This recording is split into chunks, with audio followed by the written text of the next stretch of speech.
Salut l'internaute, très heureux de vous retrouver ici sur ma chaîne YouTube, ma safe place que je chéris tant depuis des années. Merci beaucoup d'être au rendez-vous à chacune de mes vidéos. Alors tu le sais, j'ai quitté le média en novembre dernier pour redevenir pigiste, libre de travailler avec qui je veux quand je veux. Bon, c'est plus compliqué que ça, mais gardons l'idée. Parce que ce mois-ci, par exemple, en janvier 2025, j'ai notamment pu travailler sur le sujet des Kurdes, dont on parle peu ou mal. Ce peuple qui compte 42 à 48 millions de personnes selon la Fondation Kurde de Paris et qui vit sur un territoire s'étalant sur 4 pays, la Turquie, l'Iran, l'Irak et la Syrie. L'histoire des Kurdes est autant passionnante que dramatique. Par exemple, au XXe siècle, ils ont largement participé, certains disent qu'ils ont été utilisés par les Turcs pour exterminer les Arméniens, avant que ce soit à leur tour d'être lourdement persécutés par les États-nations créés après la chute de l'Empire ottoman, dans lesquels ils ont été et ils sont toujours forcés à l'assimilation, à la négation de leurs origines. Par exemple via l'interdiction de parler leur langue, de respecter leurs coutumes. Il y a aussi eu des déportations, des massacres de masse à leur rencontre, etc. Aujourd'hui, les Kurdes font face à des défis complexes et difficiles, qui diffèrent selon le pays dans lequel ils vivent. Ceux de Turquie, par exemple, vivent la persécution, l'exil pour certains, certaines, la répression et les violences autant physiques que judiciaires, sous couvert de lutte contre le terrorisme, tandis que ceux de Syrie subissaient encore hier le feu de Bachar el-Assad et continuent aujourd'hui d'être agressés et tués par des milices pro-turques sur leur propre territoire. La Turquie voisine ayant envahi plusieurs zones de Syrie du Nord ces dernières années. En Iran, la répression est aussi forte contre les Kurdes. Souvenez-vous de la mort de la jeune Mahsa Amini en 2022, après avoir été brutalisée en détention par la police des mœurs. Et enfin, côté Irak, les Kurdes là-bas bénéficient d'une certaine autonomie, une autonomie reconnue dans le nord du pays, mais sous pression, menacée par les tensions avec Bagdad, un peu plus au sud, et les interventions militaires turques et iraniennes. Tout ça peut nous sembler terriblement loin. Physiquement, mais pas que, loin de nous en fait, en vérité. Mais le croire est une erreur. La France et les puissances occidentales ont un rôle important, majeur dans la situation actuelle des Kurdes et de toutes les populations là-bas. Notamment à travers le choix du partage des territoires de l'Empire ottoman après la Première Guerre mondiale. C'est nous, occidentaux, qui avons joué ce rôle-là. Et beaucoup plus proche de nous, en termes de temporalité, la guerre en Irak, menée par nos alliés historiques, les États-Unis, dès 2003, même si la France n'y a pas participé directement à cette guerre, l'émergence de l'organisation État islamique qui en a directement découlé, et la lutte armée contre cette dernière, aussi appelée Daesh, dans les médias, on a beaucoup utilisé ce terme-là, nous amène à 2019, année où ce groupe terroriste a été battu dans l'est de la Syrie, après des combats majeurs, notamment à Kobané en 2015, et à Mossoul et à Raqqa entre 2016 et 2017. En somme, ça ne fait qu'environ 5 ans que les gens là-bas nous ont débarrassés des obscurantistes et des terroristes Daesh. Et si je dis nous en ont débarrassés, c'est pas pour rien. C'est bien pour insister sur le fait que c'est aussi dans notre intérêt à nous, occidentaux, ici par exemple à Paris, de ne plus connaître de Bataclan ou d'hypercacher noyés dans le sang. Notre dette est immense envers eux. Le mot est même utilisé par le président Emmanuel Macron, et pourtant leur situation là-bas est loin, très loin d'être stabilisée. C'est tout l'objet de mon enquête écrite pour Off Investigation, parue le 21 janvier sur leur site, où on revient sur la question kurde entre la Turquie et la France. Le papier pour Off est en lecture libre, alors foncez-y pour le lire et le partager. Et c'est aussi le sujet de mon dernier reportage vidéo, cette fois-ci pour l'Humanité, présenté sur leur plateau le 28 janvier, en direct sur Twitch et sur YouTube. Alors pour ce reportage, je me suis directement rendu sur place, dans le nord-est syrien, via l'Irak. Je suis passé par Kamishlo, Hasakeh, Raqqa ou encore Kobané, situé sur la frontière turque, où j'ai pu assister, le 26 janvier, aux célébrations venant fêter les 10 ans de la libération de la ville des griffes de Daesh. Si vous avez loupé ce reportage, ou même si vous l'avez vu en direct le jour de la diffusion, je vous invite quand même à visionner le replay qui suit, car j'ai pris le temps de corriger quelques coquilles techniques dues au direct, et d'autres dues à ma fatigue, vu que j'étais rentré la veille, et j'en ai profité pour ajouter des images bonus, donc inédites. D'ailleurs, si ça vous tente, je pense me motiver ces prochains jours pour vous faire une vidéo avec plus longue, en fait, avec les 98% d'images tournées mais non utilisées pour l'UMA, pour vous faire ici, sur ma chaîne YouTube, là, une vidéo vlog, coulisses bonus moins journaliste. Vous me direz en commentaire ce que vous en pensez. Ouais, et d'ici là, bon visionnage et à vos claviers ensuite pour commenter, vous abonner, vous connaissez la chanson et partager autour de vous. Et dernier mot, pardon, avant de vous laisser, si vous en avez la possibilité, abonnez-vous, c'est important, de manière payante, des 1 € par mois ou plus, 2, 3, 14, 20, comme vous voulez, si vous en avez les moyens, via Helloasso, pour m'aider à réaliser ces sujets.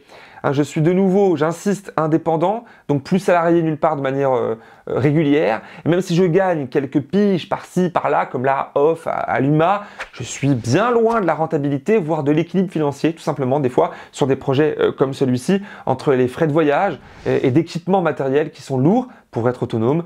Je compte sur vous, je sais que je peux. Vous l'avez fait depuis longtemps. Je vous en remercie d'ailleurs encore une fois et merci d'avance pour les prochains soutiens. À très bientôt. C'est le moment de retrouver notre confrère, le journaliste Djemil Sanli, pour ses reportages mêlant actualité et questions directes aux décideurs concernés. C'est l'heure de Contre-champ.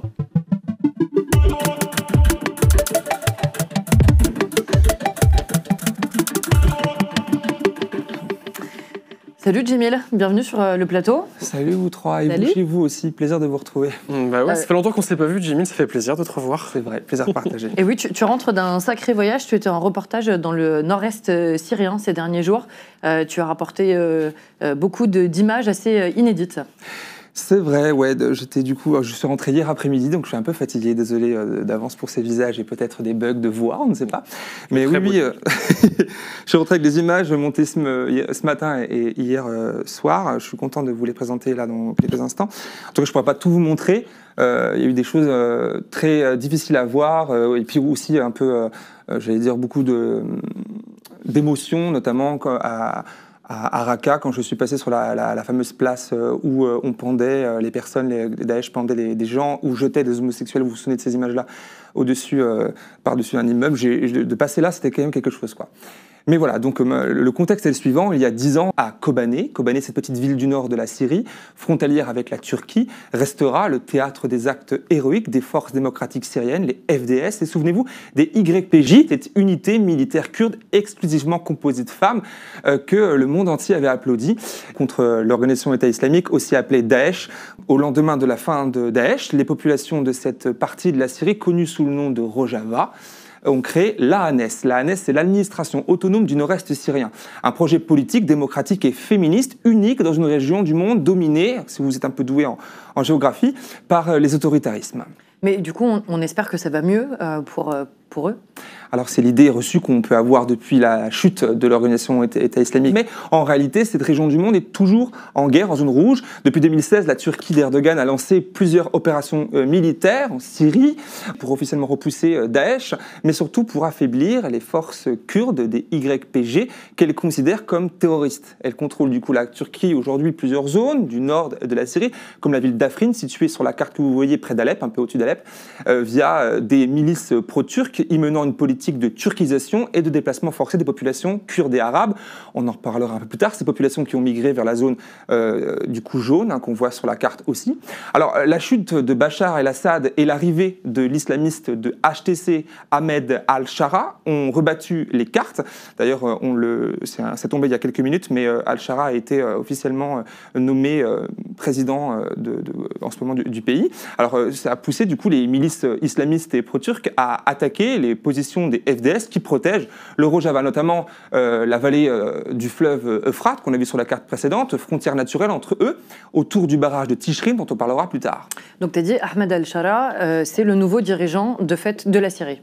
Oui, de fait, puisque non élu, mais à la tête du pays, comme je viens de le dire, et surtout d'HTC, un groupe rebelle et islamiste et djihadiste. C'est lui d'ailleurs, al-Shara, que notre ministre des Affaires étrangères, Jean-Noël Barrot, a rencontré début janvier, en Syrie, à Damas. Barrot, comme beaucoup d'autres d'Occident, misant sur sa bonne volonté pour mener une transition politique dans l'intérêt de tous les Syriens et les Syriennes, notamment les Kurdes. Alors à Raqqa, j'ai demandé à Hassan Kocher, vice-président du conseil exécutif de l'ANES, dont je vous parlais juste avant, de réagir à cela. Le régime qui gouvernait depuis 50 ans ne reconnaissait pas l'existence des Kurdes. Même la langue kurde était interdite.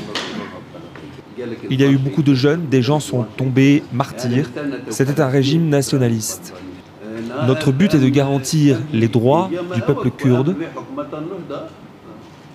mais aussi ceux des autres composantes ethniques dans la nouvelle constitution. En d'autres termes, il faut que le nouveau gouvernement soit composé de cette manière. Si le futur gouvernement est central, s'il ne reconnaît pas les droits des peuples, la diversité culturelle, les droits de la femme, il n'y aura pas de chance de réussite. En somme, le Rojava ou la Hanès est pris en étau entre l'agression turque au nord et l'incertitude du nouveau pouvoir de Damas au sud. Et la position française dans tout ça ? Eh bien, la France a fait partie de la coalition internationale soutenant les FDS, les Forces démocratiques syriennes, contre Daesh. Aujourd'hui, elle est claire et constante à travers M. Macron sur sa reconnaissance, sa dette, pour citer le président français, aux Kurdes pour avoir vaincu Daesh. Mais face à l'ingérence et aux crimes turcs, elle se tait, la France. Quelques jours avant de partir en Syrie, il y a donc une semaine, je suis allé au ministère des Affaires étrangères à Paris pour rappeler la date anniversaire des 10 ans de la libération de Khomeini. C'était le 26 janvier 2015, donc c'était il y a 2 jours.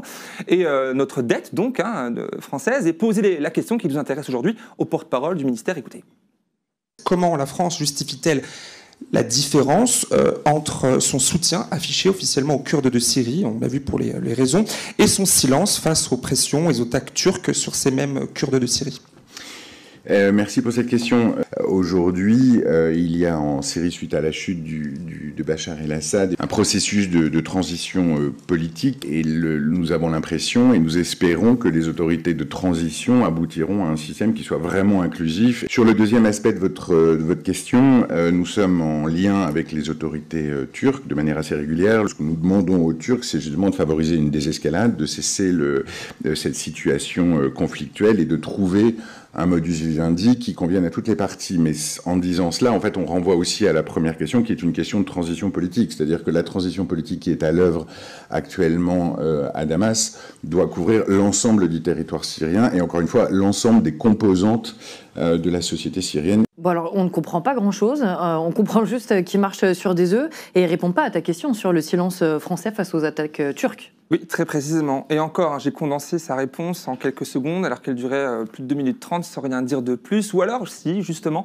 elle racontait plus qu'un malaise, plus qu'une ambiguïté française, la position inconfortable de la France qui joue sur 2 tableaux. Tenir un discours qu'on entend, qui est bienvenu, de soutien aux Kurdes syriens sur le terrain anti-Daesh, tout en imposant un silence assourdissant à chaque exaction turque sur cette même population alliée. Un en même temps qui passe là-bas inaperçu sur place. Alors là-bas, j'ai discuté avec des gens, et même des soldats, qui me disaient apprécier Emmanuel Macron, vraiment, n'ayant connaissance que des paroles symboliques, très médiatiques, car rares sont les chefs d'État à exprimer un quelconque soutien pour eux.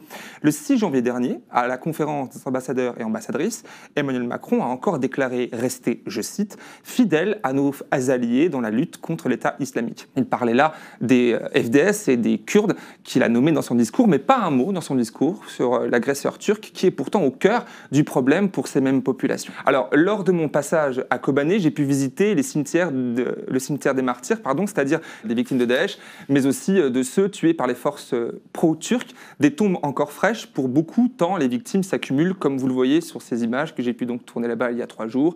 Écoutez Ahmed Yeya, vice-président de l'Assemblée exécutive du canton de l'Euphrate, dont la ville de Kobané fait partie. C'est avec l'interprétation en français par Chloé Troadec.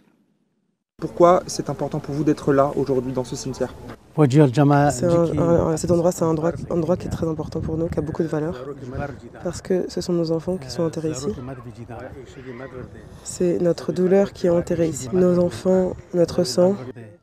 Qu'est-ce que vous pouvez attendre de la communauté internationale, ou peut-être même de notre pays, la France, pour que tout ceci puisse s'arrêter le plus rapidement possible? Ce qu'on veut de la part des États internationaux, c'est qu'ils se solidarisent avec le peuple kurde, et particulièrement un pays comme la France. La France, ce qu'on veut d'elle, c'est qu'elle arrête la guerre qui a lieu contre nous. Aujourd'hui, c'est la Turquie qui nous attaque. On veut qu'ils arrêtent cette guerre et enfin qu'ils soutiennent les Kurdes. Et enfin, qu'ils soutiennent les Kurdes, me dit-il donc en parlant de la France. Ça n'a peut-être l'air de rien comme ça, mais c'est une critique rare et forte de la position active de la France. Car, je le disais, si les mots et les discours sont très importants, ce sont les actes qui sont attendus en fin de parcours, du concret pour arrêter le massacre de ceux et de celles qui étaient nos alliés hier contre Daesh. Alors, hier, je dis, mais encore aujourd'hui, en fait, car la réalité a changé, mais elle continue d'avancer. Daesh, certes, n'a plus de pouvoir, n'a plus de territoire, mais a encore des cellules dites dormantes, mais en fait clandestines, qui frappent encore à plusieurs endroits et qui menacent les populations. Face à eux, eh ben, ce sont encore les FDS qui se battent et qui font barrage. Et on sait qu'il reste des Français là-bas. Oui, il reste des Français, même si les ex-djihadistes français ont été rapatriés et jugés en France pour association de malfaiteurs terroristes, il reste environ 200 Français sur place. Toujours au porte-parole du ministre des Affaires étrangères en France, nous avons abordé cette question. Encore une fois, il s'agit de gens qui ont décidé d'eux-mêmes de partir en Syrie et de combattre aux côtés de Daesh. Selon nous, ils doivent être aujourd'hui jugés au plus proche de là où ils ont commis leurs crimes. Et cela, c'est un principe sur lequel nous avons toujours été constants. Il doit y avoir une justice et cette justice doit se faire là où se sont commis les faits. Et quelques jours plus tard, Djemil, tu as pu te rendre directement sur place dans un camp aux abords de la ville d'Ahlol. Exactement, comme vous le voyez sur ces images, j'ai pu filmer ce camp au sol et dans les airs, chose inédite avec un drone, un camp très complexe car abritant des populations diverses, autant des réfugiés, notamment irakiens, fuyant Daesh, que des ex-djihadistes faisant encore allégeance à l'organisation terroriste. Ce camp, qui abrite 39 000 personnes, dont beaucoup d'enfants, est donc divisé en plusieurs sections, certaines ouvertes, d'autres fermées. J'ai pu poser mes questions à la co-responsable du camp, Jihan Khalil. Pour les personnes détenues françaises, qu'est-ce qui bloque aujourd'hui pour effectuer leur départ vers la France ? Il faut demander ça à l'État français, à son gouvernement. Vous disiez juste avant pour les étrangers, c'est au pays étranger en question de juger, de rapatrier et juger les ressortissants. Nous avons posé la question au ministère des Affaires étrangères français et celui-ci dit l'inverse. Les personnes doivent être jugées ici. Est-ce que c'est une situation qui est vouée à être bouchée pour un moment ? Très bien. Si eux, ils disent qu'ils doivent être jugés ici, qu'ils nous en donnent les moyens pour organiser un tribunal. Dans ce cas-là, oui, on pourra les juger ici. Mais pendant très longtemps, nous disions vouloir faire un tribunal international et personne ne nous a jamais soutenus là-dessus. Le camp d'Al-Hol semble alors apparaître comme une bombe à retardement. Beaucoup d'enfants, j'ai dit tout à l'heure, dans l'angle mort du champ de vision de la communauté internationale. Une charge laissée sur les bras des autorités du Rojava qui ont pourtant d'autres préoccupations urgentes. Jihan Khalil, ici que vous avez vu, nous rappelait à ce moment-là que la Turquie les attaque, encore une fois, et que cela complique la gestion du camp, régulièrement lui-même attaqué par les cellules de Daesh pour y libérer ses soutiens. Mais du coup, tu rappelles les attaques de la Turquie, où sont-elles concentrées ? Eh bien, dans la vallée de l'Euphrate, dont on parlait un peu plus tôt, ce fleuve qui marque la frontière naturelle entre les territoires contrôlés par les forces kurdes à l'est et les pro-turcs à l'ouest. Mais c'est plus précisément sur le barrage de Tishrin, sur ce fleuve donc, à cet endroit précis, que se concentrent toutes les convoitises depuis la chute de Bachar al-Assad. Au-delà de l'intérêt de l'eau, manifestement, mais aussi de l'aspect énergétique électrique, si le barrage tombe aux mains des milices islamistes, là où il est situé, il faut voir la carte pour le comprendre, et pro-turc, c'est la ville de Kobané qui sera menacée d'être isolée, peut-être d'être prise par la Turquie, comme l'a été celle de la ville d'Efrin en 2018. Écoutez, Rojilat Afrin, justement, la commandante des YPJ, cette organisation militaire kurde composée exclusivement de femmes, elle est membre des FDS. Et il faut que vous sachiez que tous ces massacres ont été commis ces derniers jours contre nos civils. Les civils qui sont allés se rendre sur le barrage pour le protéger, c'est des massacres qui sont totalement contraires au droit international et que vous devez le faire savoir. Nos camarades, le front, il est à 10 km du barrage. Le front, il n'est pas sur le barrage. Quand les gens vont sur le barrage, c'est pour protéger le barrage en tant qu'infrastructure civile, pas pour protéger le front ou faire quoi que ce soit. On comprend alors que les milices pro-turques attaquent délibérément des civils syriens. Mais hier, une étape de plus a été franchie. Pour la première fois, c'est le marché aux légumes de Saharin, une ville dans la vallée de l'Euphrate, à 40 km au sud de Kobané, donc non loin de cette zone-là, où je suis passé il y a donc 3 jours, qui a été visée par des drones turcs. Aucune installation stratégique à ce moment-là, ici, ni militaire, ni demeure, juste des civils. Une consoeur sur place a pu voir la prise en charge des blessés à l'hôpital de Kobané. Le bilan bilan est de 12 tués, à l'heure où on vous le dit, et de 20 blessés au minimum, dont des femmes et des enfants. L'un de ces enfants a été admis, me racontait-elle à ce moment-là, à l'hôpital de Kobané, avec le bras arraché. Alors, je ne sais pas s'il est encore vivant ou pas, c'est vraiment en ce moment que ça se passe. Aujourd'hui, c'est Kobané qui a été, ce jour a été frappé en pleine ville, proche de la frontière turque. Le bilan provisoire cette fois est 2 personnes tuées, notamment Azad Ali Mahmoud, qui lui est connu pour être un fervent défenseur de la cause kurde. Alors plus d'infos sur ce point, sur tout ça, dans les colonnes de l'UMA, en lisant le papier de Chloé Troadec et Angéline Dedevize, nos contacts sur place. Mais du coup, il y a les tués et puis il y a aussi tous les déplacés. Il y a aussi tous les déplacés, effectivement. On parlait un peu plus tôt dans cette chronique d'Afrin. Alors j'ai rencontré Evin Hamed, qui est une femme qui a été chassée de cette ville, elle est originaire d'Afrin, donc par les forces turques, vers Shabat, une autre ville un peu plus loin, puis avec beaucoup d'autres chassés de nouveau. Alors on a pu l'interviewer dans un refuge installé dans une école de Raqqa. Écoutez.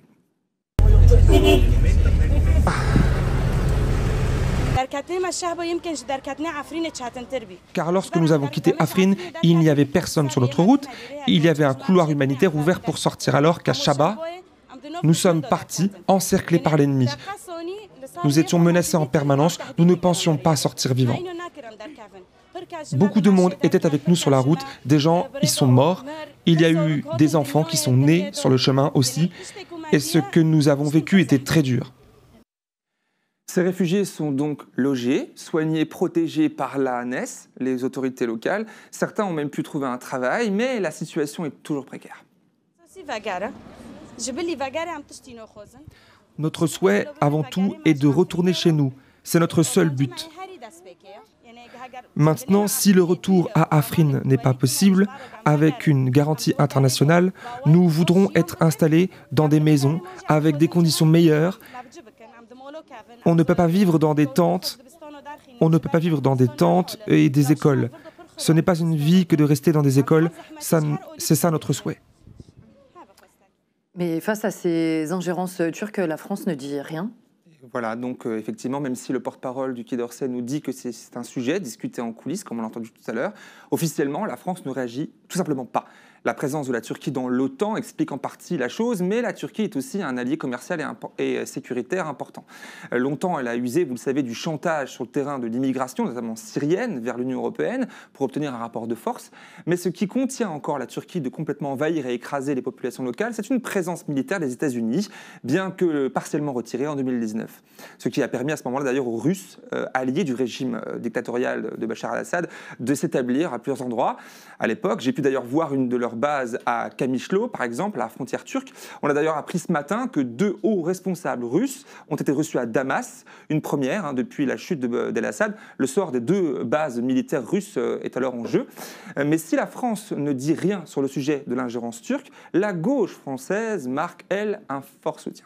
Une délégation représentant le NFP, composé de parlementaires, Daniel Simonet, du groupe écologiste Thomas Porte, on l'a vu, de la France Insoumise, mais aussi la communiste Lamia Kirouani, du Val-de-Marne, Geneviève Garrigos, Jérôme Glaise, tous 2 conseillers PS à la ville de Paris, et Dylan Boutiflas, secrétaire international du Parti communiste, Parti socialiste, ont fait le voyage pour soutenir l'ANS et les populations. Alors je les ai interrogés dans un bus sur leur retour vers la frontière irakienne. Et en fait, on a la volonté de briser le silence médiatique et politique international qu'il peut y avoir sur la situation. Tout le monde a l'air de penser que depuis la chute de Bachar el-Assad, c'est la paix, tout va bien ici. Enfin, non. Il y a en plus la nécessité que le Rojava, l'ANS, se fasse entendre du gouvernement syrien dans le processus de négociation d'une nouvelle constitution. Et par rapport à la France, qu'est-ce que la France peut faire pour aider? Elle peut mettre en corrélation ses propos et ses actes. On est aussi venu ici à la fois témoigner notre soutien, mais pour revenir en France, interpeller le gouvernement, le président de la République, mais aussi l'Union européenne qu'on entend très peu sur ce sujet-là, pour dire qu'il faut des actes concrets contre la Turquie aujourd'hui, que les opérations militaires cessent, pour que la paix revienne. C'est le dernier endroit aujourd'hui en Syrie où il y a la guerre. C'est passé sous silence et on est venu ici dire que c'est pas possible. Il doit y avoir un cessez-le-feu immédiat et permanent. Alors en conclusion, alors que la population de Kobané vient de fêter les 10 ans de sa libération des griffes de Daesh, les populations du Rojava sont toujours en lutte, en résistance pour leur liberté durement gagnée ces dernières années. Il va falloir suivre avec attention l'évolution des positions du nouveau pouvoir à Damas qui bouge, on l'a vu dans heure là, et qui, le jour de mon arrivée sur place, à ce moment-là, annonçait la volonté de démanteler les forces démocratiques syriennes. Donc là, c'est affirmé aujourd'hui, et l'évolution de l'engagement de la communauté internationale, notamment face à la Turquie.